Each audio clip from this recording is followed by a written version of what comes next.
mean, I think the models have gotten like fundamentally better. This is a very niche joke, but I want to be like the Miss Rachel of coding 7-year-olds. I love Miss Rachel. One is it helps us build a lot faster. And two, we're getting asked more and more for us to bring prototyping into ChatPRD. And it's been such a fun year, and we've got to build this community. I've got to build a lot of cool stuff. I've written more code in the last 12 months than I think I've written in my entire life.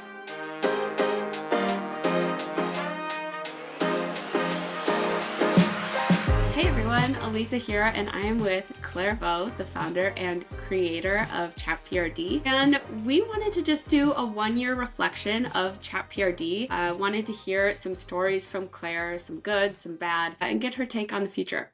So I'm thanks, super Claire. excited to do it.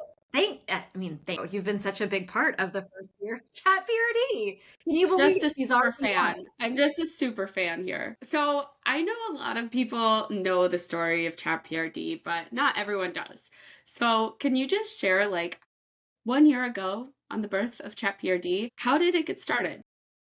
Yeah, so I think it really started probably almost 2 years ago, maybe 18 months ago when Chat GPT and all these cool generative AI products started to come out. And I was just so fascinated by them. I was fascinated by the chatbots. I was fascinated by the image generation. I was fascinated by the audio stuff that you can do. And so I started to really experiment quite heavily with the tools, both from a fun perspective and from a professional's perspective. So at the time, like now, as a chief product officer for a very large product and engineering team, and as much as I like to pretend that that gets me out of, doing IC work, it in fact does not.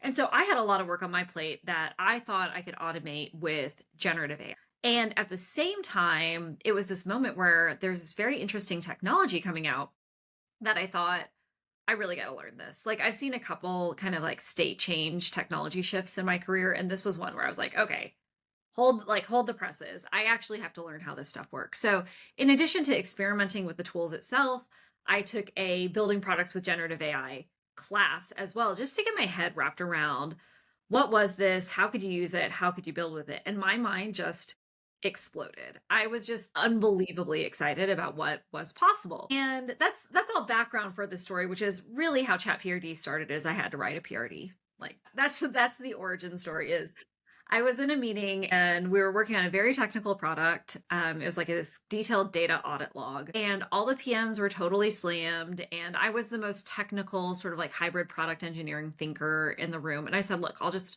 write the PRD. I'll write out what we need to do. But like a true PM or like a true CPO, I have zero time in my day. So my calendar was booked. And so I fired up ChatGPT and I sort of like started working through prompting it to generate a really good PRD. And over the course of the next couple hours in between meetings, I actually generated like a 4 or 5 page, very technical, very complex, very in-depth PRD. And as I was making it, I was thinking, oh my God, I would have never thought of that, or oh, that was really helpful, or it was just simply faster at typing than I was. And so when I gave it to my team later that same day, they were like, wait, how did you how did you do this? And I told them that I had used these generative AI tools. So when OpenAI and ChatGPT had come out with a GPT store where you could create your own sort of like custom GPTs, I took all that work that I had used over my personal use of using ChatGPT to make PRDs and put it into the GPT store and just gave it to my team. I was like, oh, you guys can have it. And they found it super useful.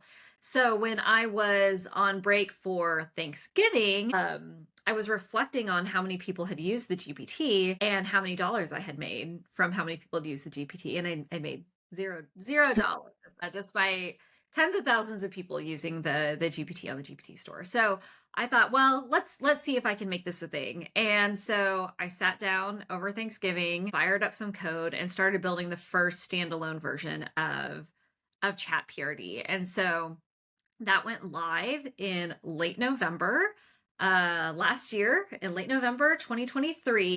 And I just thought, I'll see if people will pay. I think at the time it was like $2 a month or something. And we launched it, and the rest is history. So, it was a little bit of, I built it for myself and I continue to make it better over time. And then I wanted to monetize it and see if that was possible. And then over the last year, we've just built more and more and more value into the product. And I think people really love it. That's awesome. People do love it and they are happy to pay for it. You mentioned a class that you took, like an AI class. Which class was that? It was an Up Limit, I think like building with LLMs class. I thought it was really good. Shout out to Up Limit. They put a great, really practical, a little bit more technical course together. So in that class, what did I build? Oh, I built a podcast hub for my 7-year-old. So I took all the podcasts that he likes to listen to and transcribed them and then did like summaries and little quizzes. And I was like, oh my God, this is amazing. I could have never built this before. And so that was the class that I took. Your kids have the coolest mom. Yeah.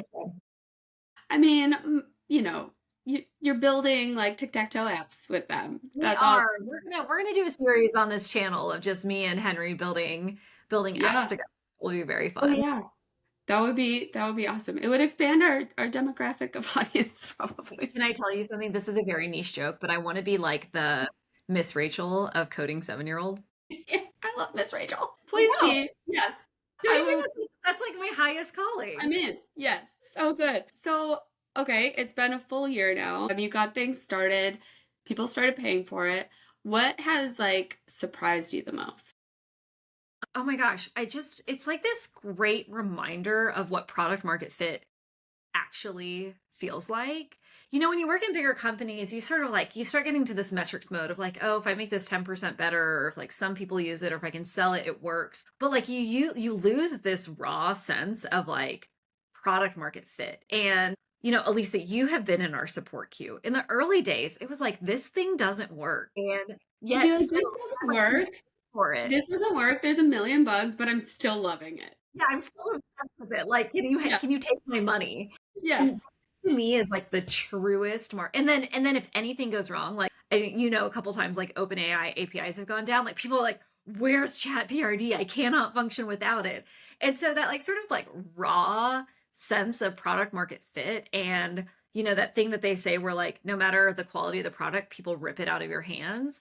That has been really surprising to experience again and like kind of amazing how long it's continued to last. So I think that's been the piece where I was, you know, I kind of not on a lark, but I put it together as sort of like a little side project. And it's just been shocking to me that, you know, it really nailed a problem that product folks and the teams around them have. It's a real bottleneck. There's real like time savings, stress savings, quality improvement. And if you nail like a good problem and you know you're really passionate about listening to customers and solving it, you can live in that product market fit space for a long time. So the way you kind of built this and like got started from something very small, you had great product market fit. You still are doing like a majority of the work by far.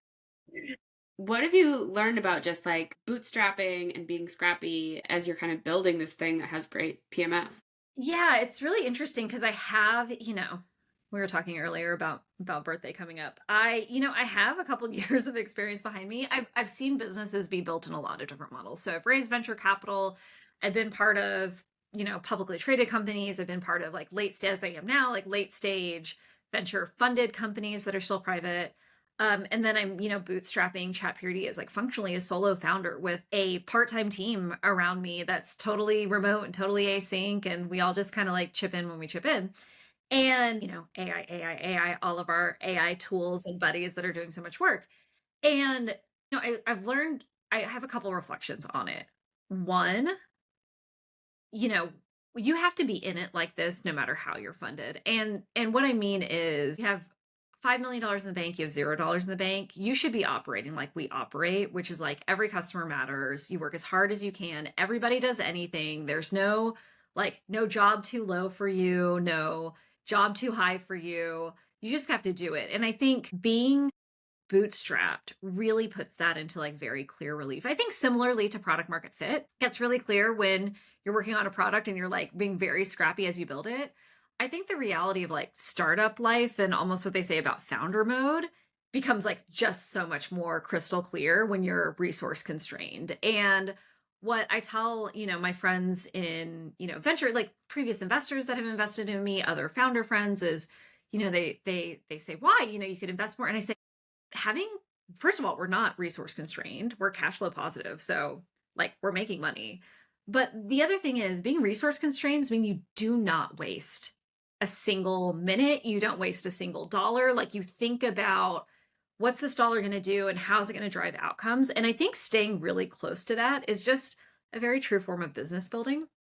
I would say the other thing is like the cost of building has just collapsed. And I think we're going to do some videos about this soon, but the amount I can build, how quickly we can build features, all that stuff is just the economics of it are very different when you can be sort of an AI powered team. And so part of this exercise is me pushing the future of what that looks like. Yeah, love that. That's so cool. I'd love to also get your take. You mentioned like a year ago when your team started using ChatPRD in its like very nascent stages, or when you even generated a PRD with AI, like a year ago, that was like revolutionary. Like, oh my gosh, AI can do this for me. And in the last year, AI has just exploded, and people are like, oh my gosh, it can do so much more. Yep. So, like, what do you think have been the biggest and like most notable changes in AI since you started ChatPRD? I mean, I think the models have gotten like fundamentally better. Everybody kind of agrees on that. So they've gotten faster, cheaper, better. And so, we're able to offer a higher quality just end experience to users because of the quality of the underlying models. I think the rate of change in code generation and code generation quality has improved. And so that has two interesting impacts on ChatPRD. One is it helps us build a lot faster. And two, we're getting asked more and more for us to bring prototyping into ChatPRD. And so I think there's like interesting, internal stuff and there's interesting product facing stuff. And the thing that hasn't changed, honestly, and I don't know if you feel the same way, is people's adoption has not hockey stick grown yet. Like I think we're still in such early days. There are so many people that don't know about these tools, that don't know about ChatPRD, that aren't using AI to write their documents. And I think that chasm's getting bigger. And one of the things I want to do is like help product managers get there because I really believe that's where the future is. But I've been surprised at how still early we are in the adoption curve. I second that. I think there's a lot of skepticism. Folks maybe think like, well, I could use it, but it'll actually take more time by the time I correct everything. But as you mentioned, like models are getting so good that I can't remember the last time I used AI and was like, that took longer than Yeah. like Yeah. doing from Yeah. scratch. So yeah, I've kind of been surprised by it too, but I think the adoption will It'll come. change. Yeah. Yeah. Well, Yeah. we'll make it come, right? Well, yeah, yeah. Product managers, we're going to be at the forefront. So, yeah. Okay, so we've got another year ahead of us. A lot of good stuff. What are you most like looking forward to in the next year? Honestly, there's so much our customers want us to build for them. And so I'm really excited about delivering on a couple long standing features and requests for the product. So, voice mode may be coming soon, which I know people are really excited about. We're working on a really exciting document editing experience. And then I think we're going to step sort of beyond creating the document. So, we like sort of nailed this product experience of the core thing that product managers do, whether we like it or not, or like be in meetings and write things down. And so I think we've definitely nailed the write things down part of the product manager job.